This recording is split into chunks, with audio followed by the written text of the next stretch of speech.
സുഹൃത്തുക്കളെ, പുസ്തക ചർച്ച ആരംഭിക്കുകയാണ്. ഞാൻ ഹനീഫ റാവുത്തർ, പ്രഭാത് ബുക്ക് ഹൗസിൻ്റെ ജനറൽ മാനേജറാണ്. ലോകത്തെ പിടിച്ചുകുലുക്കിയ 10 ദിനങ്ങൾ, ആ പുസ്തകം ലോകത്തെമ്പാടും ചർച്ച ചെയ്യപ്പെട്ടതുമെല്ലാം നമ്മുടെ ലോക ചരിത്രത്തിൻ്റെ ഭാഗമാണ്.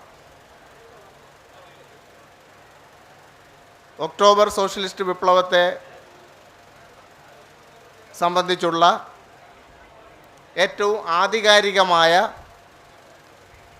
ആ ഗ്രന്ഥം ശ്രീ ജോൺ റീഡ് രചിച്ചതാണെന്ന് നമുക്കെല്ലാം അറിയാം. സോഷ്യലിസ്റ്റ് വിപ്ലവത്തിൻ്റെ 106ാം വാർഷിക വേളയിൽ കാലങ്ങൾക്ക് മുമ്പ് പ്രസിദ്ധീകരിച്ചതാണെങ്കിലും ഈ പുസ്തകത്തിന് വളരെ പ്രാധാന്യമുണ്ട് എന്ന് ഞങ്ങൾക്ക് ബോധ്യമുള്ളതുകൊണ്ടാണ് ഈ പുസ്തകവും അതുമായി ബന്ധപ്പെട്ട വിഷയങ്ങളും നമ്മൾ ചർച്ച ചെയ്തത്.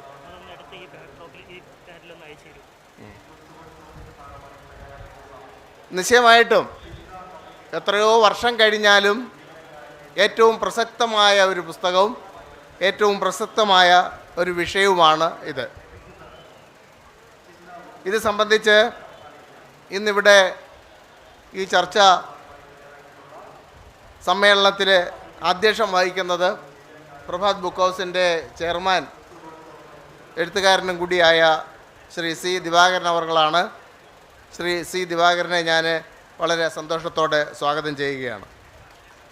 നമ്മുടെ ഈ വിഷയം അവതരിപ്പിച്ചുകൊണ്ട് ഈ പുസ്തകത്തെ സംബന്ധിച്ച്, അതേപോലെ തന്നെ ഒക്ടോബർ വിപ്ലവത്തിൻ്റെ സ്വാധീനം മലയാള സാഹിത്യത്തിൽ നല്ല ലോക സാഹിത്യത്തിൽ തന്നെ ഒരുപാട് പരിവർത്തനങ്ങൾ വരുത്തിയ അതിനെക്കുറിച്ചുള്ള വിഷയം അവതരിപ്പിച്ചുകൊണ്ട് സംസാരിക്കുന്നത് നമുക്കെല്ലാം സുപരിചിതനായ പ്രൊഫസർ വി കാർത്തികേയൻ നായർ സാറാണ്. ഭാഷാ ഇൻസ്റ്റിറ്റ്യൂട്ടിന് ഡയറക്ടറായിരുന്നു, അധ്യാപകനായിരുന്നു, വലിയ വാഗ്മിയാണ്, ചരിത്രകാരനാണ്, ഗ്രന്ഥകാരനാണ്. ഈ നിലയിലെല്ലാമുള്ള പ്രൊഫസർ വി കാർത്തികേയൻ നായർ സാറിനെ ഞാൻ വളരെ സന്തോഷത്തോടെ സ്വാഗതം ചെയ്യുകയാണ്. പ്രഭാത് ബുക്ക് ഹൗസിൻ്റെ എഡിറ്ററും ഡയറക്ടറുമായ ഡോക്ടർ വള്ളിക്കാവ് മോഹൻദാസ്, അദ്ദേഹവും എഴുത്തുകാരനാണ്. അദ്ദേഹത്തെ ഞാൻ സ്വാഗതം ചെയ്യുന്നു. പ്രഭാത് ബുക്ക് ഹൗസിൻ്റെ ഡയറക്ടർ പ്രൊഫസർ എം ചന്ദ്രബാബു ഇന്ന് നമ്മളോടൊപ്പം ഇവിടെ സംബന്ധിക്കുന്നുണ്ട്. അദ്ദേഹത്തെയും സ്വാഗതം ചെയ്യുന്നു. ഇവിടെ ഈ ചർച്ചാ സമ്മേളനത്തിൽ പങ്കെടുക്കുന്ന നിങ്ങളെല്ലാവരെയും ഒരിക്കൽ കൂടി സ്വാഗതം ചെയ്തുകൊണ്ട് ഞാൻ നിർത്തുന്നു. നമസ്കാരം. സ്നേഹിതരെ, ഒരു അസാധാരണ വേദിയാണ് ഞങ്ങൾ ഒരുക്കിയിരിക്കുന്നത്. സമകാലീന രാഷ്ട്രീയ സംഭവങ്ങളോ സാംസ്കാരിക പ്രശ്നങ്ങളോ അല്ല, ചരിത്രം അമ്പരന്ന് നിന്ന അസാധാരണമായ ഒരു വിപ്ലവത്തിൻ്റെ ഓർമ്മകൾ പുതുക്കാൻ വേണ്ടിയുള്ള സാഹസികമായ ശ്രമമാണ്. ഏത് ഒക്ടോബർ വിപ്ലവം എന്ന് ചോദിക്കുന്ന ആളുകൾ ഇന്നുണ്ട് എന്നുള്ളതാണ് നിലവിലുള്ള സാമൂഹ്യ സാംസ്കാരിക രംഗത്തെ അധപ്പതനം. മാനവരാശിയുടെ ചരിത്രം വായിക്കുന്ന ഏതൊരു വിദ്യാർത്ഥിയും ആകാംക്ഷയോടുകൂടി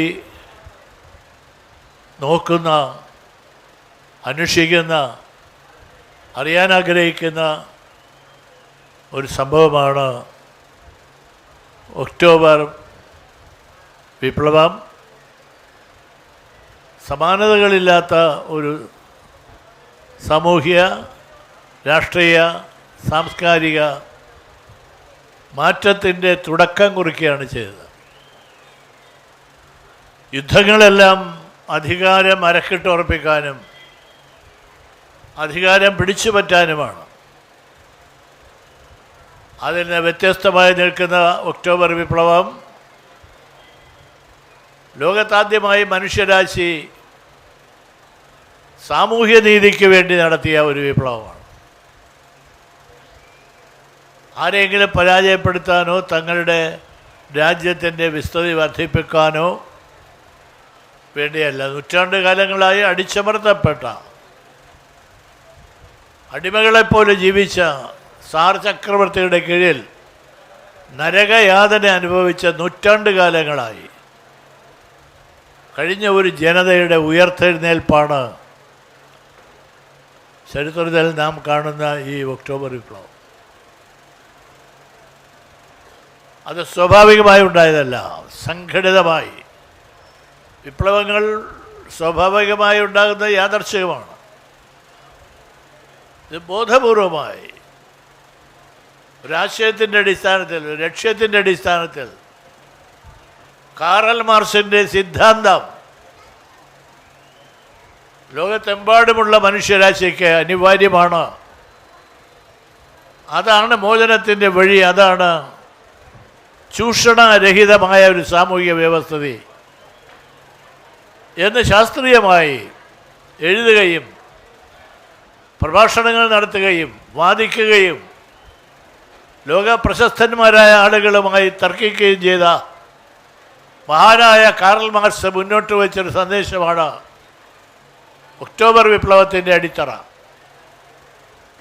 പ്രായോഗികമാണോ എന്ന് പലപ്പോഴും സംശയം തോന്നിയിട്ടുണ്ട്. പ്രായോഗികമാണ് എന്ന് തെളിയിക്കുന്ന അതുല്യനായ ഒരു മനുഷ്യനാണ്, വിപ്ലവകാരിയാണ് സഖാവ് ലെനിൻ. ലെനിനും ബോൾഷെവിക്കും ഒക്ടോബർ വിപ്ലവത്തിൻ്റെ രണ്ട് ശക്തിധാരകളാണ്. അസാധാരണമായ കാഴ്ചപ്പാടുള്ള, അസാധാരണമായ തൻ്റെ ഇടമുള്ള ഒരു കമ്മ്യൂണിസ്റ്റുകാരന് ഒരു വിപ്ലവം നടത്താൻ കഴിയും, ഒരു സൈന്യത്തെ സംഘടിപ്പിക്കാൻ കഴിയും. ആ സൈന്യത്തിൻ്റെ പേരാണ് ബോൾഷെവിക്. ചെറിയ സൈന്യമല്ല, അതൊരു നൂറ്റാണ്ടുകാലങ്ങളായി അധികാരം അരക്കിട്ടുറപ്പിച്ച സാർ ചക്രവർത്തിയുടെ അധികാരത്തിനെതിരായിട്ടുള്ള പോരാട്ടം ഇന്ന് വിഭാവന ചെയ്യാൻ കഴിയില്ല. എന്ത് വിപ്ലവമാണ് എന്ന് ചോദിക്കുന്ന ഒരു കാലഘട്ടത്തിലാണ് നമ്മൾ നിൽക്കുന്നത്. ഏത് വിപ്ലവം? വർഗസമരത്തെക്കുറിച്ച് തന്നെ വ്യത്യസ്തങ്ങളായ, അതിൽ വെള്ളം ചേർക്കുന്ന പല ബുദ്ധിജീവികളും അവരുടെ പ്രഭാഷണങ്ങൾ കൊണ്ട് ശബ്ദമുഖരിതമാണ് സമകാലീന രാഷ്ട്രീയം. എന്ത് വർഗം, എന്ത് വർഗസമരം? അതിൻ്റെ കാലമെല്ലാം കഴിഞ്ഞില്ലേ? എന്നാൽ വർഗസമരത്തിലൂടെ വിപ്ലവം നടത്തിയ സോവിയറ്റ് റഷ്യ അധികാരത്തിൽ വന്നതിന് ശേഷമാണ് വേൾഡ് പീസ് എന്ന് പറയുന്ന ലോക സമാധാനം എന്ന ആശയം മുന്നോട്ട് വെച്ചത് ആ വിപ്ലവത്തിൻ്റെ ഏറ്റവും വലിയ സന്ദേശമാണ്. ഭൂമി കർഷകന് എന്ന് ലോകത്താദ്യമായി പ്രഖ്യാപിച്ചത് ആ രാജ്യമാണ്, സഖാവ് ലെനിനാണ്. ഒക്ടോബർ വിപ്ലവത്തിൻ്റെ ആദ്യത്തെ വിജയ സന്ദേശമായിരുന്നു. എണ്ണി പറയാൻ കഴിയുന്ന നിരവധി കാര്യങ്ങളുണ്ട്. പ്രഗത്ഭനായ പ്രൊഫസർ കാർത്തികൻ നായരുള്ളത് കൊണ്ട് ഞാൻ അതിലേക്കൊന്നും കടക്കുന്നില്ല. അദ്ദേഹം വളരെ അസാധാരണമായ ഒരു പ്രൊഫസറാണെന്ന് പറഞ്ഞാൽ തന്നെ ആരും വിശ്വസിക്കില്ല. അതേസമയം എല്ലാ കാര്യങ്ങളിലും സാമൂഹ്യ വിപ്ലവത്തിൻ്റെ, രാഷ്ട്രീയ മാറ്റങ്ങളുടെ, പാർട്ടിയുടെ പ്രസ്ഥാനങ്ങളുടെ, എല്ലാ പുരോഗമന പ്രസ്ഥാനത്തിൻ്റെയും മുൻപന്തിയിൽ ആ വലിയ മനുഷ്യൻ കോളേജിലെ ദീർഘകാലത്തെ പ്രൊഫസറായിരുന്ന അദ്ദേഹമുണ്ട്. അദ്ദേഹത്തെയാണ് ഞങ്ങൾ ക്ഷണിച്ചത്. ഒക്ടോബർ വിപ്ലവത്തെക്കുറിച്ച് ആധികാരികമായി നമ്മുടെ പ്രൊഫസർ കാർത്തികൻ നായർ നിങ്ങളുമായിട്ട് സംവാദം നടത്തും. ഞാൻ ആദ്യമേ പറഞ്ഞല്ലോ, ഇപ്പോൾ ഈ വിപ്ലവം എന്നൊക്കെ പറയുന്നത് തലയ്ക്ക് ഭ്രാന്തെന്ന് പറയുന്ന ഒരു തലമുറയിലാണ് ജോയി ഞാൻ നിൽക്കുന്നത്. നമുക്ക് എന്ത് ചെയ്യാൻ പറ്റും? ഇയാൾക്ക് ഭ്രാന്താണെന്നാണ് ആളുകൾ.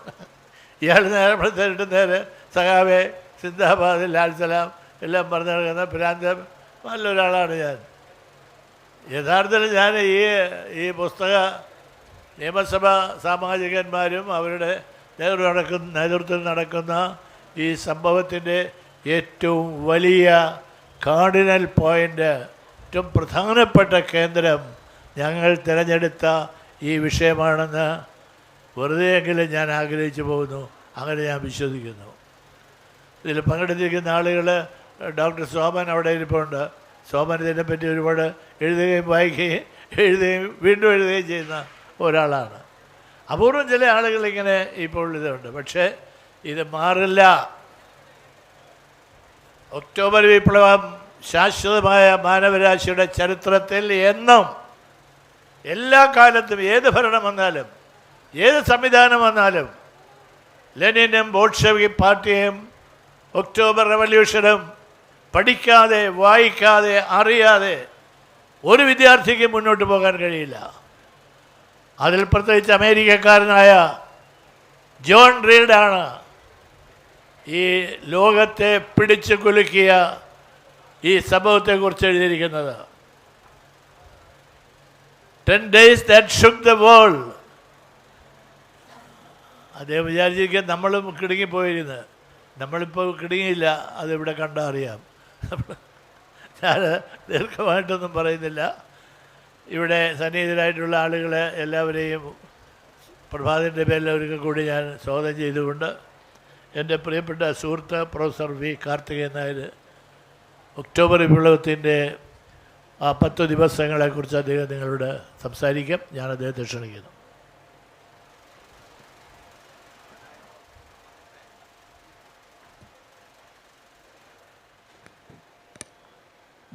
പ്രിയപ്പെട്ട അധ്യക്ഷൻ, ഏറെ ആദരണീയനായ സഖാവ് സി ദിവാകരൻ, നമ്മോടൊപ്പം ഇപ്പോൾ സംവദിക്കാനായി എത്തിയിട്ടിരിക്കുന്ന ഡോക്ടർ മോഹൻദാസ്, അതേപോലെ ചന്ദ്രബാബു, ഹനീഫ റാവുത്തർ, വേദിയിൽ സദസ്സിലുള്ള ബഹുമാനപ്പെട്ട MLA ശ്രീ ജോയി, ഡോക്ടർ സോമൻ, മോഹൻകുമാർ സാറോടുണ്ട്. അപ്പോൾ എല്ലാവർക്കും നമസ്കാരം. 28 മിനിറ്റും ഞങ്ങൾ 3 പേരുമാണ്. അപ്പോൾ ഞങ്ങൾ 3 തുല്യമായിട്ട് വീതം വയ്ക്കാം. ഒക്ടോബർ വിപ്ലവത്തിൻ്റെ ഒരു നേർക്കാഴ്ച എഴുതി അവതരിപ്പിച്ചയാളാണ് ഇവിടെ സൂചിപ്പിച്ചതുപോലെ അമേരിക്കക്കാരനായ ജോൺ റീഡ്. 33-ാമത്തെ വയസ്സിൽ അകാലത്തിൽ അന്തരിച്ചു പോയയാളാണ്. മസ്തിഷ്ക ജ്വരബാധയായിരുന്നു കാരണം.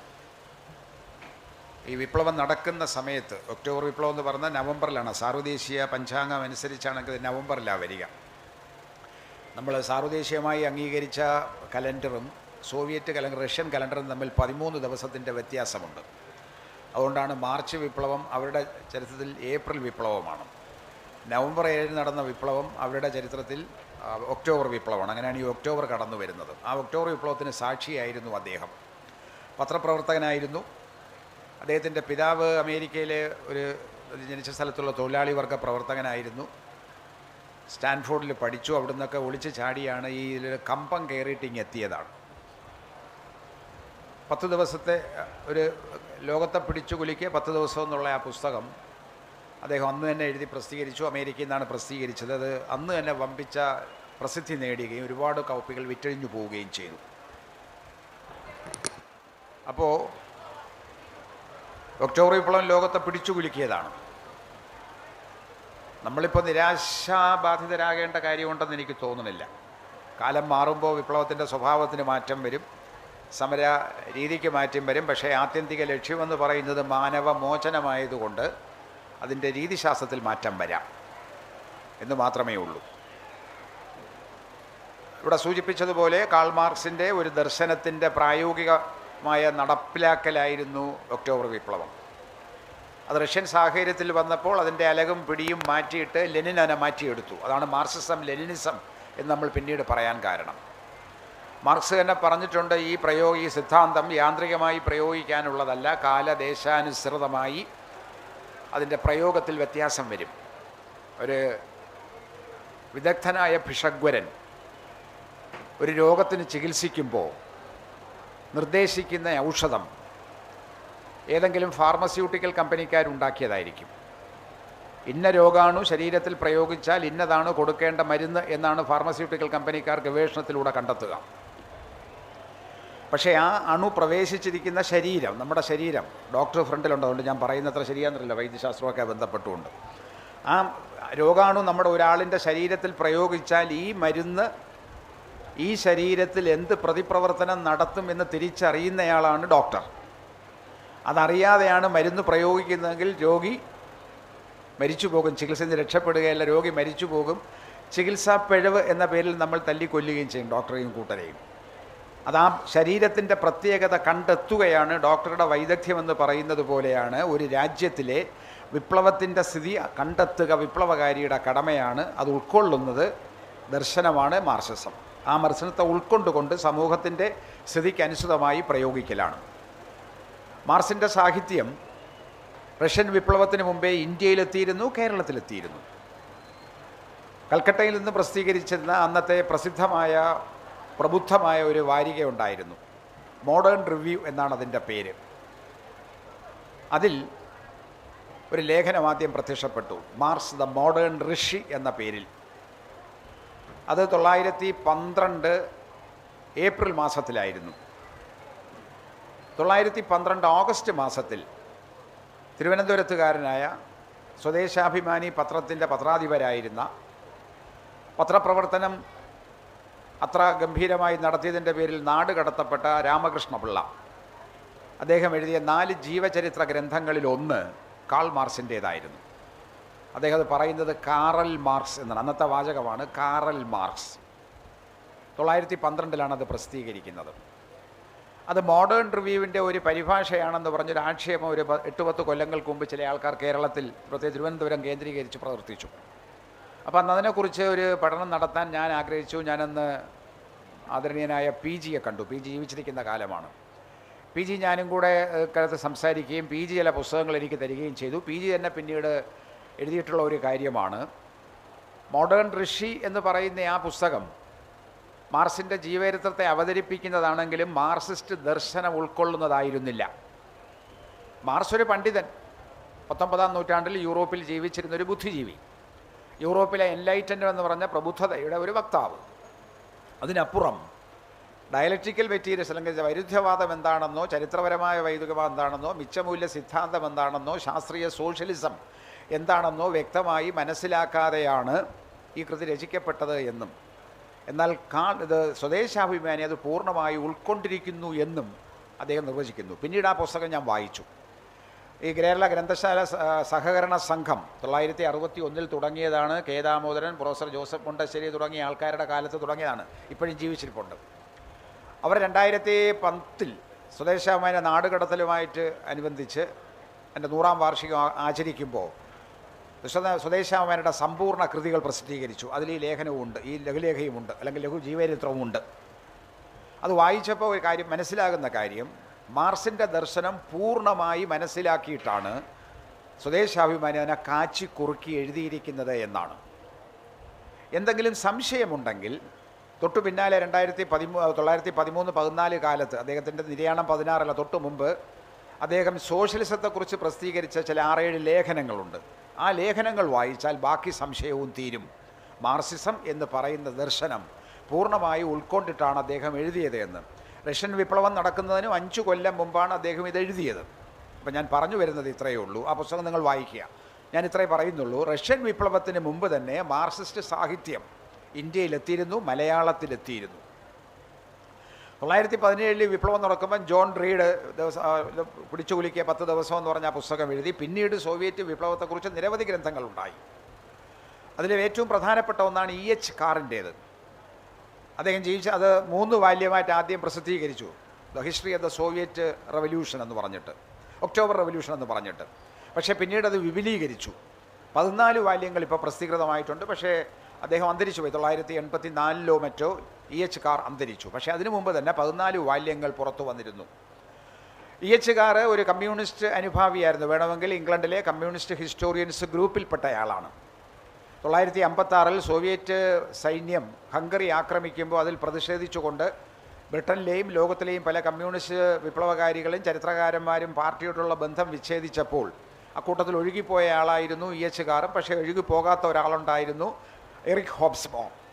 അവരെല്ലാം കൂടി തുടങ്ങിയ ന്യൂ ലെഫ്റ്റ് റിവ്യൂ എന്ന് പറഞ്ഞൊരു മാസിക ഉണ്ടായിരുന്നു. അതിലുമൊക്കെ സ്ഥിരമായിട്ട് എഴുതുന്നവരായിരുന്നു. അപ്പോൾ സോവിയറ്റ് വിപ്ലവത്തെക്കുറിച്ചുള്ള സമഗ്രമായ പാഠം വന്നിട്ടുണ്ട്. പക്ഷേ നമ്മൾ ഇന്ത്യക്കാരെ സംബന്ധിച്ചിടത്തോളം ഈ വിപ്ലവത്തിൻ്റെ പ്രസക്തി എന്താണ്? അത് സോവിയറ്റ് വിപ്ലവം മലയാള സാഹിത്യത്തിൽ എന്ത് സ്വാധീനമാണ് ചെലുത്തിയത് എന്നുള്ളതാണ് എൻ്റെ വിഷയമെങ്കിലും അതിനെക്കുറിച്ച് പൊതുവായി ചില കാര്യങ്ങൾ പറയാതെ മുന്നോട്ട് പോകാനാവില്ല. ബാക്കി കാര്യങ്ങൾ മോഹൻദാസ് കൂട്ടിച്ചേർക്കും. സമയം കൊടുക്കും ഞാൻ. ഒന്ന്, ഏഷ്യയിലെ അല്ലെങ്കിൽ ലോകത്തിലെ ആദ്യത്തെ വിമോചന പോരാട്ടമായിരുന്നു റഷ്യയിൽ നടന്നത്. ആ വിപ്ലവം വിജയിച്ചത് സ്ത്രീകളായിരുന്നു.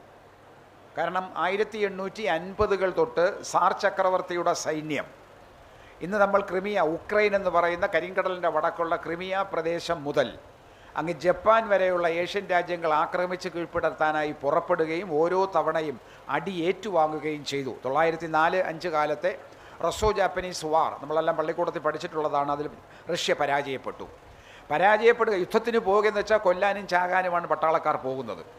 ആയിരക്കണക്കിനല്ല ലക്ഷക്കണക്കിന് പട്ടാളക്കാരാണ്, യുവാക്കളാണ് കുരുതിക്കളത്തിൽ അല്ലെങ്കിൽ യുദ്ധക്കളത്തിൽ കുരുതിയർപ്പിക്കപ്പെട്ടത്. 1917 തന്നെ റഷ്യൻ വിപ്ലവം നടക്കുമ്പോൾ അതിന് തൊട്ട് മുമ്പ് റഷ്യ യുദ്ധത്തിൽ പങ്കാളിയായിരുന്നു. അന്നത്തെ യൂറോപ്പിൻ്റെ പ്രത്യേക സ്ഥിതിവിവര കണക്ക് വെച്ചിട്ട് സമതലമാണ്. ആ സമതലത്തിൽ പട്ടാളക്കാർ വരുന്നത് കാണാതിരിക്കാൻ വേണ്ടി ട്രെഞ്ചുകൾ കുഴിച്ചൊളിച്ചിരിക്കും, ഇങ്ങനെ ഓടകൾ ഒളിച്ചിരിക്കും. ആ ഒളിച്ചിരിക്കുന്ന പട്ടാളക്കാരുടെ തലയ്ക്ക് മുകളിൽ കൂടിയാണ് ജർമ്മൻ ടാങ്ക് കയറിപ്പോയത്. അപ്പോൾ സോവിയറ്റ് വിപ്ലവ സോവിയറ്റ് കൗൺസിലിൽ അന്നത്തെ ഒരു സഖാവ് പ്രസംഗിച്ചത് ഇങ്ങനെയാണ്: സഖാക്കളെ, നമ്മുടെ സഹോദരങ്ങളായ പട്ടാളക്കാർ ട്രെഞ്ചുകളെന്ന പേരിൽ കുഴിക്കുന്നത് അവരുടെ തന്നെ ശവക്കുഴികളാണ് എന്നാണ്. അവിടുന്ന് മോചനമില്ലാതെ ലക്ഷക്കണക്കിന് പട്ടാളക്കാർ കൊല്ലപ്പെട്ടു. കൗമാരക്കാരായാവുമ്പോൾ കുഞ്ഞുങ്ങളെ പിടിച്ചു കൊണ്ടുപോകും, ആമ്പിള്ളരെ പിടിച്ചു കൊണ്ടുപോകും. അവിടെ കൊണ്ട് സൈനിക കേന്ദ്രത്തിൽ പരിശീലിപ്പിക്കുകയും യുദ്ധമുന്നണിയിലേക്ക് അടിക്കും, കൊല്ലും. വീട്ടിലുണ്ടായിരുന്നത് സ്ത്രീകളും അമ്മമാരും മാത്രമാണ്. അവർ വേണം പാടത്ത് കൃഷി ചെയ്യാൻ, അവർ വേണം കന്നുകാലികളെ വളർത്താൻ, അവർ വേണം പരിമിതമായ സൗകര്യങ്ങളുണ്ടെങ്കിലും മക്കളെ പള്ളിക്കൂടത്തിൽ അയച്ച് പഠിപ്പിക്കാൻ. ആ അമ്മമാർ അനുഭവിച്ച ദുരിതമാണ് 1917 ഏപ്രിലിൽ അല്ലെങ്കിൽ ആദ്യത്തെ ഫെബ്രുവരി വിപ്ലവം കഴിഞ്ഞതിന് ശേഷം ഒളിവിലായിരുന്ന ലെനിൻ തെളിവിലേക്ക് വരികയും റഷ്യയിൽ വന്ന് പ്രസംഗിക്കുകയും ചെയ്തപ്പോൾ അദ്ദേഹം 3-4 മുദ്രാവാക്യങ്ങൾ വച്ചു. ഈ വിപ്ലവം വിജയിക്കുന്നതിനാവശ്യമായ 4 മുദ്രാവാക്യങ്ങൾ. അതിലാദ്യത്തേത് ലാൻഡ് ടു ദ പെസൻറ്റ് എന്നായിരുന്നു, കൃഷിഭൂമി കർഷകൻ എന്നായിരുന്നു. ഫുഡ് ടു ദ സ്റ്റാർവിംഗ് എന്നായിരുന്നു, വിശക്കുന്നവന് ആഹാരം കൊടുക്കുമെന്നാണ്. പവർ ടു ദ സോവിയറ്റ്സ് എന്നാണ്, തൊഴിലാളി സംഘടനകൾക്ക് അധികാരം കൊടുക്കും. And peace to all men, യുദ്ധം അവസാനിപ്പിക്കുമെന്നാണ്. ഈ 4 മുദ്രാവാക്യങ്ങളിൽ 2 അമ്മമാരെ സ്വാധീനിച്ചു. അത് കൃഷിഭൂമി കർഷകന് കൊടുക്കും എന്ന് പറഞ്ഞപ്പോൾ ജന്മിത്തം അവസാനിക്കും, ഇന്ന് ഞങ്ങൾ പാട്ടക്കുടിയാന്മാരായി കൃഷി ചെയ്യുന്ന ഭൂമി തങ്ങൾക്ക് തന്നെ കിട്ടുമെന്നുള്ള ഒരു ഉറപ്പ് കിട്ടിയപ്പോൾ സ്ത്രീകൾക്ക് സന്തോഷമായി. 2, യുദ്ധം അവസാനിപ്പിക്കുമെന്ന് പറഞ്ഞപ്പോൾ ജീവിച്ചിരിപ്പുള്ള ഞങ്ങളുടെ പുരുഷന്മാർ, പട്ടാളത്തിൽ പോയിരിക്കുന്ന മക്കളും ഭർത്താക്കന്മാരും അച്ഛന്മാരുമെല്ലാം തിരിച്ചു വരുമെന്നൊരു മോഹമുണ്ടായപ്പോൾ സ്ത്രീജനങ്ങൾ ഒന്നടങ്കം റഷ്യൻ വിപ്ലവത്തെ സഹായിച്ചു. അതാണ് സൈനിക മുന്നേറ്റത്തോടൊപ്പം തന്നെ ജനപിന്തുണയുണ്ടാക്കാനും സോവിയറ്റ് ബോൾഷെവിക് പാർട്ടിക്ക് സാധിച്ചത്. അതായിരുന്നു ആ വിജയം. അത് ഏഷ്യയിലല്ല, ലോകത്തിലെ തന്നെ ആദ്യത്തെ വിമോചന പോരാട്ടമായിരുന്നു. അവിടെ തകർന്നടിഞ്ഞത് പഴയ കൊളോണിയൽ പൂർവ്വകാലത്ത് സ്ഥാപിക്കപ്പെട്ട ഒരു സാർ ചക്രവർത്തിയുടെ ഭരണകൂടമാണെങ്കിലും ഭാഗികമായി റഷ്യ എന്ന മുതലാളിത്ത രാജ്യമായി മാറിക്കഴിഞ്ഞു. അപ്പോൾ നാടുവാഴിത്തവും ഫ്യൂഡലിസവും കൊളോണിയലിസവും പരാജയപ്പെടുന്ന ഒരു പ്രത്യേക സന്ദർഭമായിരുന്നു റഷ്യൻ വിപ്ലവത്തിൻ്റേത്. അതിൻ്റെ സ്വാധീനം എന്താണ്? ഇന്ത്യയിൽ എന്താണ് സ്വാധീനം? അതിലേറ്റവും വലിയ സ്വാധീനമെന്ന് പറയുന്നത് ഈ സോവിയറ്റ് വിപ്ലവം വിജയിച്ച ഉടനെ തന്നെ 1919 തകർന്നു പോയിരുന്ന അല്ലെങ്കിൽ ശിഥിലമായി പോയിരുന്ന കമ്മ്യൂണിസ്റ്റ് ഇൻ്റർനാഷണലിനെ ലെനിൻ്റെ നേതൃത്വത്തിൽ ഏകോപിപ്പിച്ചു. അത് 1919 അതിൻ്റെ 2ാം കോൺഗ്രസ് 1920 ഒക്ടോബറിൽ താഷ്കൻഡിൽ ചേരുമ്പോഴാണ് ലോകത്തെ മിക്കവാറും കോളനി രാജ്യങ്ങളിൽ നിന്നുള്ള കമ്മ്യൂണിസ്റ്റുകാരും വിപ്ലവകാരികളും അവിടെ എത്തുന്നതും കോളനി രാജ്യങ്ങളിലെല്ലാം കമ്മ്യൂണിസ്റ്റ് പാർട്ടികൾ സ്ഥാപിക്കപ്പെടുന്നതും. ഇന്ത്യ തുടങ്ങി അല്ലെങ്കിൽ ഏഷ്യയിലെ, ആഫ്രിക്കയിലെ, ലാറ്റിൻ അമേരിക്കയിലെ രാജ്യങ്ങളിലെല്ലാം കമ്മ്യൂണിസ്റ്റ് പാർട്ടികൾ സ്ഥാപിക്കപ്പെടുന്നത് ലോക വിമോചനം, കൊളോണിയൽ മുക്തമായൊരു സാമൂഹ്യ വ്യവസ്ഥ ആഗോളമായി വരണമെന്നുള്ള കാഴ്ചപ്പാടിൻ്റെ അടിസ്ഥാനത്തിലായിരുന്നു. നമ്മളിന്ന് ആലോചിച്ച് നോക്കിയാൽ അറിയാം, ഇന്ത്യൻ കമ്മ്യൂണിസ്റ്റ് പാർട്ടി സ്ഥാപിക്കപ്പെടുന്നത് ഘടകമെന്നുള്ള നിലയ്ക്ക് താഷ്കൻഡിലായിരുന്നു. ഇന്ത്യയിലെത്തി രൂപീകരിക്കുമ്പോൾ കുറേ വർഷങ്ങൾ കഴിഞ്ഞു. കാരണം അവിടുന്ന് ചാടിപ്പോകുന്നവരെയൊക്കെ പിന്നീട് ബ്രിട്ടീഷ് രഹസ്യ പോലീസ് പിടിച്ച് ജയിലിലാക്കിയിരുന്നു. 7 പേരടങ്ങുന്ന ഒരു ഘടകമാണെന്ന് അവിടെ രൂപീകൃതമായത്. അവർക്ക് ഇന്ത്യക്കകത്തൊന്ന് പ്രവേശിക്കാനും പ്രവർത്തിക്കാനും സന്ദർഭം കിട്ടിയില്ല, കാരണം പട്ടാളം പിടിച്ച് അവരെ ജയിലിലാക്കി. പക്ഷേ ലോകമാസകലം പരിശോധിക്കുമ്പോൾ ഇന്ന് ഏഷ്യയും ആഫ്രിക്കയും യൂറോപ്പും കൂടി ഒത്തുകിടക്കുന്നൊരു ഭൂപ്രദേശം. അതിൽ അതിൽ യൂറോപ്യൻ രാജ്യങ്ങളിൽ മിക്കതിലും കമ്മ്യൂണിസ്റ്റ് പാർട്ടികൾ നിലവിലുണ്ടായിരുന്നു നേരത്തെ തന്നെ. ഒന്നുകിൽ സോഷ്യൽ ഡെമോക്രാറ്റിക് പാർട്ടി എന്നായിരിക്കും, അങ്ങനെ എന്തെങ്കിലും പേരുകളിലായിരിക്കും, പക്ഷേ കമ്മ്യൂണിസ്റ്റ് ഐഡിയോളജി അവർ ഉൾക്കൊള്ളുന്നവരായിരുന്നു. ഏഷ്യയും ആഫ്രിക്കയും തൊട്ടുതൊട്ട് കിടക്കുകയാണ്. ആഫ്രിക്കയുടെ ഉത്തര ആഫ്രിക്കയുടെ വടക്ക് പടിഞ്ഞാറ് കിടക്കുന്ന മൊറോക്കോ മുതൽ Morocco, Algeria, Tunisia, Egypt, Palestine, Jordan, Syria, Lebanon, Mesopotamia, Arabia, Persia, Afghanistan, India, Sri Lanka, Myanmar എന്ന് പറയുന്ന ബർമ്മ, വിയറ്റ്നാം, അത് പണ്ടത്തെ വിളിച്ചിരുന്ന ഇൻഡോ ചൈന എന്നാണ്, തൊട്ട് വടക്ക് ചൈന, തെക്ക് Malaysia, Singapore, Japan, Philippines, Asian രാജ്യങ്ങളിൽ മുഴുവൻ കമ്മ്യൂണിസ്റ്റ് പാർട്ടികൾ, അതേപോലെ ലാറ്റിൻ അമേരിക്കൻ രാജ്യങ്ങളിലും. ഇത് ലോക വിപ്ലവത്തിൻ്റെ തുടക്കമായിട്ടാണ് സോവിയറ്റ് യൂണിയൻ കണ്ടത്. അതിൻ്റെ ഫലമായിട്ട് ഏഷ്യൻ രാജ്യങ്ങളിൽ വിമോചന പോരാട്ടങ്ങൾ ശക്തമായി. നേരത്തെ തന്നെ തുടങ്ങിയിരുന്ന ദേശീയ പാർട്ടികൾ, ദേശീയ ജനാധിപത്യത്തെക്കുറിച്ചുള്ള സങ്കല്പങ്ങൾ, ദേശീയത എന്ന സങ്കല്പം, ആ ദേശീയതയെ തകർക്കുന്നതിന് വേണ്ടി സാമ്രാജ്യത്വം അണിയിച്ചൊരുക്കിക്കൊണ്ടുവന്ന വർഗീയത എന്ന് പറയുന്ന സാധനം. അപ്പോൾ ഇമ്പീരിയലിസത്തിനെതിരെ നാഷണലിസവും, നാഷണലിസം തകർക്കുന്നതിന് വേണ്ടി കമ്മ്യൂണലിസവും കൊണ്ടുവന്ന സാമ്രാജ്യത്വ ശക്തികളാണ്. അതിൻ്റെ ഏറ്റവും ഉദാത്തവും ഏറ്റവും ക്രൂരവും പ്രാകൃതവുമായ പ്രയോഗമാണ് ഇന്ന് പാലസ്റ്റീനിൽ നടക്കുന്നത്. നമ്മൾ കണ്ടറിയണം. കൾച്ചറൽ നാഷണലിസം എന്ന പേരിൽ ഈ ഹെർബർട്ട് എന്ന് പറയുന്ന നമ്മൾ ഹംഗറിക്കാരനായ ഒരാൾ, ഹേഴ്സൽ, ആ ഹേഴ്സൽസ് എഴുതിയ 1897 എഴുതിയ ദ സ്റ്റേറ്റ് ഓഫ് ഇസ്രായേൽ എന്ന് പറയുന്ന പുസ്തകമാണ് ഈ സിയണിസം എന്ന് പറയുന്ന വർഗീയതയ്ക്ക് കൂട്ടുപിടിച്ചത്. അതിനെ പ്രേരിപ്പിച്ചു കൊണ്ടുവന്നത് ബ്രിട്ടീഷ് മുതലാളിത്തമായിരുന്നു. 1919 ഒന്നാം ലോക മഹായുദ്ധം അവസാനിച്ചപ്പോൾ പാലസ്തീൻ എന്ന് പറയുന്ന പ്രദേശത്തിൻ്റെ ഭരണകർത്തൃത്വം ബ്രിട്ടനെ ഏൽപ്പിക്കുകയും ബ്രിട്ടൻ അവിടെ സാമ്രാജ്യത്വ കുത്തിത്തിരിപ്പുകൾ നടത്തുകയും ചെയ്തു. അതിനു മുമ്പ് നിലവിൽ വന്ന സോവിയറ്റ് യൂണിയനെ കഴുത്തിലിട്ട്, ഒരു കൊച്ചു കുഞ്ഞിനെ എങ്ങനെയാണോ ഈ തൊട്ടിലിട്ട് കഴുത്ത് ഞെരിച്ചു കൊല്ലുന്നത്, അങ്ങനെ കഴുത്ത് ഞെരിച്ചു കൊല്ലാൻ ശ്രമിച്ചതാണ് വാഴ്സ് ഓഫ് ഇൻ്റർവെൻഷൻ എന്ന് പറയുന്ന ഇടപെടൽ യുദ്ധങ്ങൾ, ഇടങ്കോയിലുടെ യുദ്ധങ്ങൾ. അതിനെ അതിജീവിച്ചുകൊണ്ടാണ് റഷ്യ മുന്നേറിയത്. പക്ഷേ 1917 തന്നെ സാമ്രാജ്യത്വം കണ്ണുവച്ചിരുന്നു, യവനെ എവിടെയെങ്കിലും വീഴ്ത്തണം, കാലുവാരി നിലത്തടിക്കണം, അല്ലെങ്കിൽ കുഴികാൽ വെട്ടണം എന്ന് തീരുമാനിച്ചിരുന്നു. ഈ കാലിൻ്റെ ഏറ്റവും ബാക്കിലുള്ള ഒരു ഞരമ്പുണ്ട്, അത് വെട്ടിക്കഴിഞ്ഞാൽ പിന്നെ കാല് മുടങ്ങിപ്പോവും. അത് മർണാണിയൊക്കെ അറിയാം. ആ മർമ്മം നോക്കി സാമ്രാജ്യത്വം വെട്ടി, അങ്ങനെ വെട്ടി ഇപ്പോൾ ഓരോന്നോരോന്നായി ഒതുക്കിക്കൊണ്ടിരിക്കുകയാണ്. അപ്പോൾ സാമ്രാജ്യത്വ വിരുദ്ധ യുദ്ധം, വിമോചന പോരാട്ടങ്ങൾ തുടങ്ങുമ്പോൾ ആ വിമോചന പോരാട്ടങ്ങൾ ശക്തി പകരാൻ സോവിയറ്റ് യൂണിയൻ എന്ന രാഷ്ട്രമുണ്ടായിരുന്നു. സ്റ്റാലിനെക്കുറിച്ച് നമുക്ക് വിമർശനങ്ങൾ ഉണ്ടാവാം, സ്റ്റാലിനിസം എന്ന് പറഞ്ഞ് പലരെയും ആക്രമിക്കുന്നുണ്ടാവാം. പക്ഷേ സ്റ്റാലിൻ എന്നൊരു വിമോചന പോരാളി ഉണ്ടായിരുന്നില്ലെങ്കിൽ ഇന്ത്യ അടക്കമുള്ള ആഫ്രോ ഏഷ്യൻ ലാറ്റിൻ അമേരിക്കൻ രാജ്യങ്ങളിലെ ജനതയ്ക്ക് 1945 ശേഷമുള്ള രണ്ടാം ലോക മഹായുദ്ധ അനന്തര കാലഘട്ടത്തിലുള്ള സാമൂഹ്യ വിമോചനം, ദേശീയ വിമോചനം സാധ്യമാകുമായിരുന്നില്ല എന്ന സത്യം ഒരു ചരിത്ര വിദ്യാർത്ഥി എന്നുള്ളത് ഞാൻ തിരിച്ചറിയുന്നു. ആ ചരിത്ര സത്യം നമ്മൾ ലോകമാസകലം പ്രചരിപ്പിക്കേണ്ടത് അത്യാവശ്യവുമായിരിക്കുന്നു. അതാണ് സോവിയറ്റ് യൂണിയൻ്റെ പ്രാധാന്യം. അതെങ്ങനെ സാഹിത്യത്തിൽ സ്വാധീനം ചെലുത്തി, അതെങ്ങനെ നമ്മുടെ വിപ്ലവത്തെ ക്ഷണിച്ചു, ആ വിപ്ലവത്തെ സ്വാധീനിച്ചതാണ് ഇന്ത്യൻ സാഹിത്യത്തിലും മറ്റ് രാഷ്ട്രീയ രചനകളിലും കാണുന്നത്. സാഹിത്യം എന്ന് പറയുമ്പോൾ കഥയും നോവലും അല്ലെങ്കിൽ നാടകവും മാത്രമല്ല, ജീവകഥ, ജീവചരിത്രം, ചരിത്രം, ശാസ്ത്രം, അതൊക്കെ സാഹിത്യമാണ്. അങ്ങനെ സാഹിത്യമാണെങ്കിൽ ഇന്ത്യയിലെ സാഹിത്യകൃതികളെ മുഴുവൻ സ്വാധീനിച്ചത് 1920 മുതൽ മാർക്സിസമാണെന്ന് പറയേണ്ടി വരും. അത് സോവിയറ്റ് വിപ്ലവത്തിൻ്റെ സ്വാധീനമാണെന്ന് പറയേണ്ടി വരും. 1945 പുരോഗമന സാഹിത്യ പ്രസ്ഥാനത്തിൻ്റെ 2ാം സമ്മേളനം കോട്ടയത്ത് ചേരുമ്പോൾ അതിൻ്റെ അധ്യക്ഷ പ്രസംഗത്തിനായി ക്ഷണിച്ചത് ചങ്ങമ്പുഴയായിരുന്നു. ചങ്ങമ്പുഴയെക്കുറിച്ച് അന്നത്തെ ഇടതുപക്ഷക്കാർക്കും കമ്മ്യൂണിസ്റ്റുകാർക്കും നാട്ടുകാർക്കും ഒക്കെ വിരോധമാണ്. സ്ത്രീലമ്പടൻ, യുവാക്കളെ വഴിതെറ്റിക്കുന്നവൻ, അല്ലെങ്കിൽ മറ്റേ ലോലവികാരങ്ങൾ മാത്രം പ്രകടിപ്പിച്ചുകൊണ്ട് കവിത എഴുതുന്നവൻ, അങ്ങനെയുള്ള വിമർശനമെല്ലാം അദ്ദേഹത്തിനുണ്ടായിരുന്നു.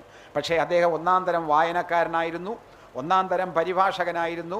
അന്നത്തെ ഒരുപക്ഷെ കേരളത്തിലെ ഇടതുപക്ഷക്കാർക്കറിയാത്ത സോവിയറ്റ് സാഹിത്യം അദ്ദേഹത്തിന് വളരെ വ്യക്തമായിട്ട് അറിയാമായിരുന്നു. വലിയ എതിർപ്പുണ്ടായാലും അദ്ദേഹം അധ്യക്ഷ പ്രസംഗം നടത്തി. അധ്യക്ഷ പ്രസംഗം കുറച്ച് കഴിഞ്ഞതിന് ശേഷം നേരത്തെയുള്ള സാമ്പ്രദായിക യാഥാസ്ഥികവാദക്കാരെയൊക്കെ വാരി നിലത്തടിച്ചതിന് ശേഷം അദ്ദേഹം പറയുന്നൊരു കാര്യമുണ്ട്. ഈ പുരോഗമന സാഹിത്യ പ്രസ്ഥാനം കമ്മ്യൂണിസ്റ്റ് സാഹിത്യം പ്രചരിപ്പിക്കുന്നതിനുള്ള ഒരു ഉപാധിയായിട്ട് പലരും വിമർശിക്കുന്നുണ്ട്. അത് കേൾക്കുമ്പോൾ നമ്മുടെ കമ്മ്യൂണിസ്റ്റുകാർക്കും ചില സങ്കോചം തോന്നുന്നുള്ളതായിട്ടും കാണുന്നു. പക്ഷേ കമ്മ്യൂണിസ്റ്റ് എന്ന് പറയുന്നതിൽ നിങ്ങൾ എന്തിന് നാണിക്കണം? ലോകവിമോചനത്തിനു വേണ്ടി പോരാടുന്ന ഒരു ദർശനം, അത് സാമൂഹ്യക്ഷേമത്തിനു വേണ്ടി ഇവിടെ നടപ്പിലാക്കാൻ നിൽക്കുന്നവരാണ് ഞങ്ങളെന്ന് കമ്മ്യൂണിസ്റ്റുകാർക്ക് എന്തുകൊണ്ട് പരസ്യമായി പറഞ്ഞുകൂടാ? അപ്പോൾ സാഹിത്യകാരൻ സ്വദേശപരമായ സാഹിത്യം രചിക്കണം.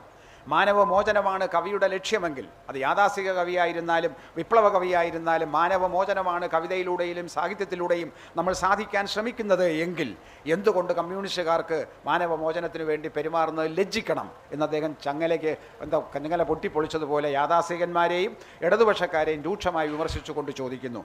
ആ ചോദ്യം നമുക്ക് ഇപ്പോഴും ചോദിക്കാം. കമ്മ്യൂണിസ്റ്റ് എന്ന് പറയുന്നതിൽ നിങ്ങൾ എന്തിന് നാണിക്കണം? നമ്മളെന്തിന് അരോചകം ഭാവിക്കണം? ഏതെങ്കിലും സ്ഥാനമാനങ്ങൾ കണ്ടുകൊണ്ടാണ് അത് കമ്മ്യൂണിസ്റ്റ് എന്ന് പറഞ്ഞാൽ നഷ്ടപ്പെട്ടു പോകുന്നുണ്ടെങ്കിൽ അത് പോട്ടെന്ന് വിചാരിക്കാൻ കഴിയണം. നമുക്ക് ആ കസേരകൾ വേണ്ടാന്ന് വയ്ക്കാൻ കഴിയണം. ഇല്ലെങ്കിലോ ഏതിനാണ് മുൻഗണന കൊടുക്കുന്നത് നമ്മൾ ഓരോരുത്തരും തീരുമാനിക്കണം. അങ്ങനെ തീരുമാനിക്കുമ്പോഴാണ് ഇന്ത്യൻ സാഹചര്യത്തിൽ ഭയപ്പെടുത്തുന്നവരുള്ളപ്പോൾ, ഭീതിപ്പെടുത്തുന്നവരുള്ളപ്പോൾ, അടിച്ചമർത്തുമെന്ന് പറയുമ്പോൾ, നാവരിയുമെന്ന് പറയുമ്പോൾ, നാക്കോ കഴുത്തോ എന്ന് ചോദിക്കുമ്പോൾ ഏത് വേണമെന്ന് ശങ്കിച്ചിരിക്കുന്നവരുടെ മുമ്പിൽ മാർക്സിസം നമുക്ക് മാനവമോചനത്തിനുള്ള ഏറ്റവും ശക്തമായ ഒരു ആയുധമായി തീരും എന്ന് മനസ്സിലാക്കുന്നത്. അത് ഇന്ത്യൻ സാഹിത്യത്തിൽ ചെലുത്തിയ സ്വാധീനം. അത് ഈ ചങ്ങമ്പുഴ അദ്ദേഹത്തിൻ്റെ കൃതിയിൽ പറയുന്നു, തകഴിയുടെ കൃതികൾ വായിച്ചാൽ ചെക്കോവിൻ്റെ സ്വാധീനം കേൾക്കാമെന്നാണ്. തകഴി കായംകുളത്തുകാരൻ, നമ്മുടെ തകഴിക്കാരനായ ശങ്കരപ്പിള്ള ചേട്ടൻ്റെ കഥകൾ വായിച്ചാൽ ചെക്കോവിൻ്റെ സ്വാധീനം. അപ്പോൾ സോവിയറ്റ് കഥകൾ, റഷ്യൻ കഥകൾ എത്രമാത്രം, ടോൾസ്റ്റോയും ചെക്കോവും അല്ലെങ്കിൽ ദസ്തോവ്സ്കിയും ഒക്കെ എങ്ങനെയാണ് മലയാളിയുടെ വായനാ ലോകത്തെ സംവേദന സമൃദ്ധയെ സ്വാധീനിച്ചത് എന്നൊക്കെ മനസ്സിലാക്കാൻ സാധിക്കും. അതിനാൽ നമ്മൾ റഷ്യൻ സാഹിത്യത്തെ, റഷ്യൻ വിപ്ലവം ഇന്ത്യയെ എങ്ങനെ സ്വാധീനിച്ചു എന്ന് പറയുമ്പോൾ റഷ്യൻ വിപ്ലവം എങ്ങനെ ലോകത്തെ സ്വാധീനിച്ചു എന്നും ഇന്ത്യയിലെ മാർക്സിസ്റ്റ് രചനയെ എങ്ങനെ സ്വാധീനിച്ചു എന്നും പറയണം. K Damodaran, EMS, NE Balram, അങ്ങനെ തുടങ്ങിയ എത്രപൂർ സാമൂഹ്യ സാമ്പത്തിക രാഷ്ട്രീയ രംഗങ്ങളിൽ കെ ദാമോദരൻ എഴുതിയ കൊച്ചു കൊച്ചു പുസ്തകങ്ങളുണ്ട്. മനുഷ്യൻ, പരിണാമം എന്നൊക്കെ പറഞ്ഞ് എഴുതിയ പുസ്തകങ്ങൾ ആദ്യകാലത്തെ ബൈബിളുകളായിരുന്നു ഇടതുപക്ഷക്കാർക്കും പുരോഗമനക്കാർക്കും. അത് വായിച്ചിട്ടാണ് ലോകചരിത്രം എവിടെ നിൽക്കുന്നു, ശാസ്ത്രീയ വീക്ഷണം എവിടെ നിൽക്കുന്നു, പരിണാമ സിദ്ധാന്തം എന്താണ്, മനുഷ്യോൽപ്പത്തി എങ്ങനെയാണെന്നുള്ളതൊക്കെ ശാസ്ത്രീയമായി മനസ്സിലാക്കാൻ ആ കൃതികൾക്ക് സാധിച്ചു. 1936-37 കാലത്തെ പുരോഗമന സാഹിത്യ പ്രസ്ഥാനം ഫാസിസം വന്ന് പടിവാതിൽ നിൽക്കുമ്പോൾ, വർഗീയതയുടെയും മറ്റേ അടിച്ചമർത്തലിൻ്റെയും പേരിൽ നമ്മളെ കൊന്നുകളയുമെന്നുള്ള ഭീഷണി നിൽക്കുമ്പോൾ സാഹിത്യകാരാ ഉണർന്നെണീക്കൂ, നിങ്ങൾ ഏത് പക്ഷത്ത് ചേരുന്നു എന്ന് ചോദിച്ചപ്പോൾ പാശ്ചാത്യ ലോകത്തും പ്രത്യേകിച്ച് സ്പെയിനിൽ വിമോചന പോരാട്ടത്തെ അട്ടിമറിച്ചുകൊണ്ട് ഫ്രാങ്കോയുടെ നേതൃത്വത്തിലുള്ള സൈനിക ഭരണം നിലവിൽ വന്നപ്പോൾ അതിനെതിരെ കലാകാരന്മാരും സാഹിത്യകാരന്മാരുമായിരുന്നു. പിക്കാസോയുടെ ചിത്രരചനകളും, ഗോവിൻക എന്ന ചിത്രം വളരെ പ്രധാനമാണ്, കാരണം ആ നഗരത്തെ തകർത്തതിൻ്റെ പേരിലുള്ളതാണ്. അന്ന് W.H. Auden എഴുതിയ ഒരു കഥയുണ്ട്. ആ കഥ ഉദ്ധരിച്ചുകൊണ്ട് ഞാൻ അവസാനിപ്പിക്കുകയാണ്. All that I have is a voice to undo the folded lie. The romantic lie in the brain of the central man in the street. The lie of authority whose buildings scrape the sky. Hunger allows no choice to the citizen or police. We must love one another or we must die. We must love one another. മനുഷ്യരെ, മാനവശേഷിയുള്ളവരെ, മനുഷ്യഹൃദയമുള്ളവരെ നമുക്കൊന്നിക്കാം. വർഗീയതയോ മറ്റേതെങ്കിലും 5-ാം പതിങ്ങനെ പത്തികൾ വിരുത്തിക്കൊണ്ടുവരുന്ന 1000 നാവുള്ള അനന്തന്മാർ വന്ന് നമ്മുടെ കഴുത്തിനെ മുറുക്കി കൊല്ലാൻ ശ്രമിക്കുമ്പോൾ മനുഷ്യരെ നമുക്ക് സ്നേഹിക്കാം, ഒരുമിച്ച് നിൽക്കാം, ഒരുമിച്ച് നിന്ന് പോരാടാം. ആ സാഹിത്യമാണ് സോവിയറ്റ് വിപ്ലവം മലയാളികളെ, ഇന്ത്യക്കാരെ ലോകത്തെ പഠിപ്പിച്ചത്. ഞാൻ അവസാനിപ്പിക്കുന്നു. നന്ദി, നമസ്കാരം. ഡോക്ടർ വള്ളിക്കാവ് മോഹൻദാസ്.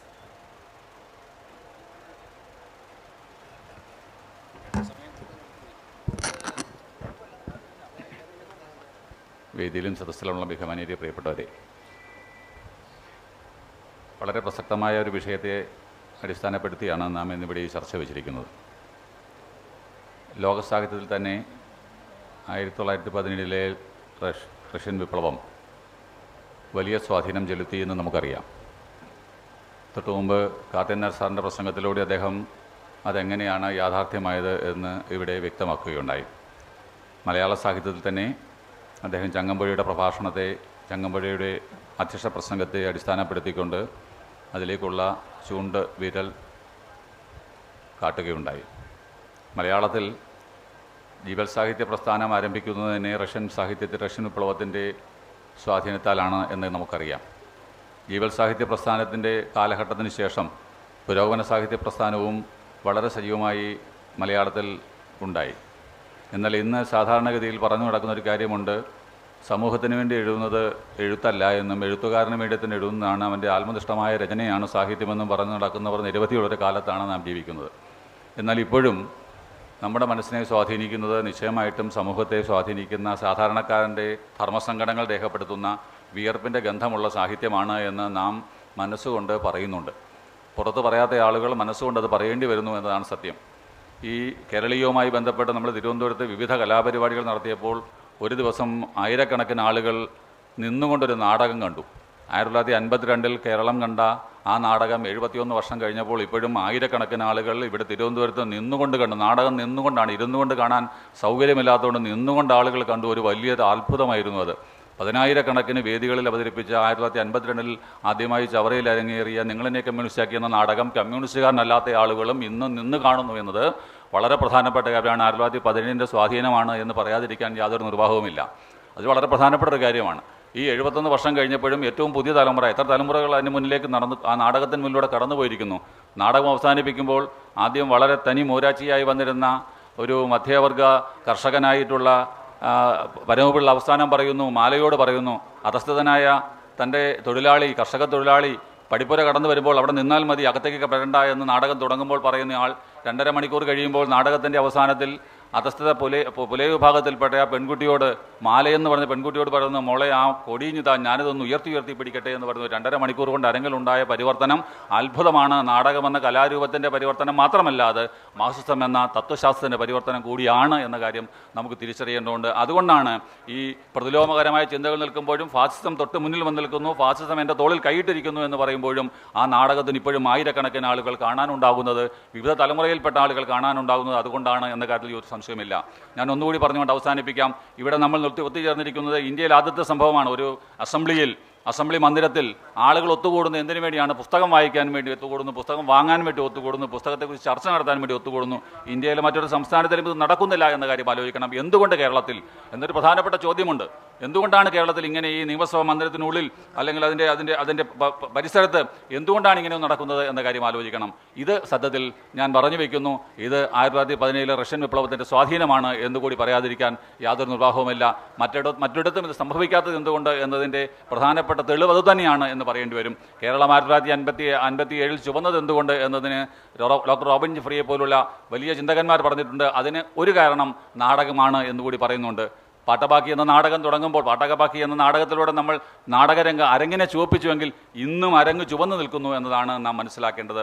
ഈ കാലഘട്ടത്തിലെല്ലാം നാടകങ്ങളും ഈ പിൽക്കാലത്ത് വന്ന നാടകങ്ങളൊക്കെ തന്നെ സമൂഹത്തെ, സാധാരണക്കാരനെ സ്വാധീനിക്കുകയും അവൻ്റെ ധർമ്മസങ്കടങ്ങളെ രേഖപ്പെടുത്തുകയും ചെയ്തു എന്ന കാര്യം നമുക്കറിയാം. ഇന്നലെ ഇവിടെ ഒരു പുസ്തക പ്രകാശനം ഉണ്ടായിരുന്നു. ആ പുസ്തകത്തിൻ്റെ വിഷയം തെങ്ങുകയറ്റ തൊഴിലാളിയുടെ സങ്കടത്തെക്കുറിച്ചാണ്. കേരത്തൊഴിലാളികളുടെ സങ്കടത്തെക്കുറിച്ച് ഒരു പുസ്തകം ഇന്നലെ ഇവിടെ പ്രകാശിപ്പിച്ചു.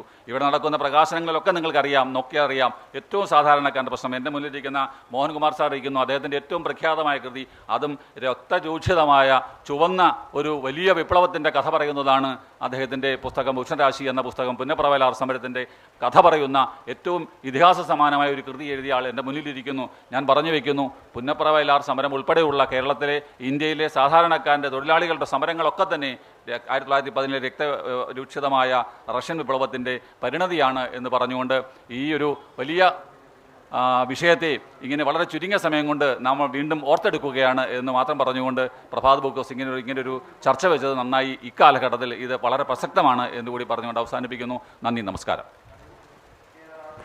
പ്രൊഫസർ എം ചന്ദ്രബാബു നന്ദി പറയും.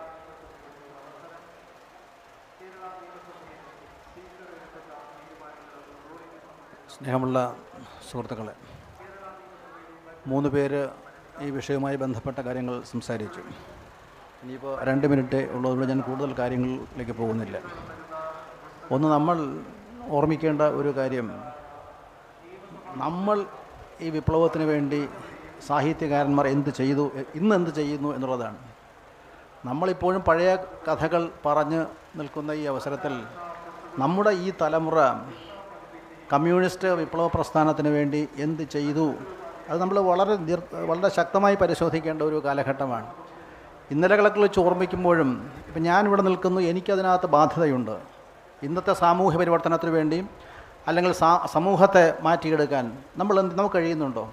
ഇപ്പോൾ നമ്മുടെ മുൻഗാമികൾ, ഇപ്പോൾ ചങ്ങമ്പുഴയുടെ കമ്മ്യൂണിസ്റ്റ് കവിതകളുണ്ട്. ഒരുപക്ഷെ മലയാളത്തിലെ അന്നത്തെ ഏറ്റവും വലിയ ഒരു കമ്മ്യൂണിസ്റ്റ് സാഹിത്യകാരൻ എന്ന് പറയാവുന്നത് അദ്ദേഹത്തിൻ്റെ ഈ സമ്പൂർണ്ണ കവിതാ സമാഹാരം വായിക്കുമ്പോൾ അതിലെ കമ്മ്യൂണിസത്തെ ഏറ്റവും ശക്തമായി അനുകൂലിച്ചുകൊണ്ട് എത്രയോ കവിതകൾ അന്ന് ആർക്കും എഴുതാൻ കഴിയാത്ത ആ ഒരു കാൽപ്പനിക സൗന്ദര്യത്തിൻ്റെ, വിപ്ലവ സൗന്ദര്യത്തിൻ്റെ ഭാവത്തിൽ ഈ ചങ്ങമ്പുഴ എഴുതി എന്നുള്ളതാണ്. പക്ഷെ അതിനുശേഷം നിങ്ങൾ ഈ ഒരു 10-20 വർഷത്തെ മലയാള സാഹിത്യം നമ്മുടെ പുരോഗമന പ്രസ്ഥാനത്തിന് വേണ്ടി അല്ലെങ്കിൽ സമൂഹത്തെ മാറ്റിമറിക്കാൻ വേണ്ടി എന്ത് ചെയ്തു എന്ന് നമ്മൾ ആലോചിക്കുക. ഈ കഴിഞ്ഞ കാലങ്ങൾ അവാർഡ് കിട്ടിയ കൃതികൾ നിങ്ങൾ പരിശോധിക്കുക. ഇതിനൊക്കെ സമൂഹ ബന്ധമുണ്ടോ? അല്ലെങ്കിൽ സമൂഹത്തിൻ്റെ പ്രശ്നങ്ങളെ അവതരിപ്പിക്കുന്നുണ്ടോ? നമ്മൾ ഇന്നും നിങ്ങൾ എന്നെ കമ്മ്യൂണിസ്റ്റാക്കി എന്ന നാടകത്തെക്കുറിച്ച് പറയുന്നു, മുടിയനായ പുത്രനെക്കുറിച്ച് പറയുന്നു. പക്ഷെ നമുക്ക് ശേഷം ഒരു തലമുറ വരുമ്പോൾ ആ തലമുറ ഏറ്റവും നല്ല കമ്മ്യൂണിസ്റ്റുകാരൻ ആരാണ് എന്ന് പറയാൻ നമുക്കുണ്ടോ? അതുപോലെ നമുക്ക് ഏറ്റവും നല്ല ഒരു ഇടതുപക്ഷ സാഹിത്യകാരൻ എന്ന് പറയാൻ നമുക്ക് ആരെക്കുറിച്ച് കഴിയും? നമ്മൾ ഇന്നും പഴയ വിഷയങ്ങളിലേക്ക് പോയിക്കൊണ്ടിരിക്കുന്ന കാലമാണ്. പുതിയ എഴുത്തുകാർ, ഒരുപാട് എഴുത്തുകാരുണ്ട്. ഇവിടെ നമ്മൾ നോക്കിയറിയാം, ഈ നടന്നു നോക്കുമ്പോൾ ഞാൻ നോക്കിയപ്പോൾ ഒരു 10 പുരുഷായുസ് കൊണ്ട് വായിച്ചു തീർക്കാൻ കഴിയാത്ത പുസ്തകങ്ങൾ ഈ നിയമസഭയുടെ അങ്കണത്തിൽ ഉണ്ട്. ഇതിൽ നമ്മൾ ഇന്നത്തെ എഴുത്തുകാരിൽ എത്ര എഴുത്തുകാർ അവരുടെ സ്വത്വബോധത്തെ, ഈ സമൂഹത്തെ തിരിച്ചറിഞ്ഞുകൊണ്ട് എഴുതി എന്നുള്ളതാണ്. ഇവിടെ ഫാസിസത്തെക്കുറിച്ച് പറഞ്ഞു.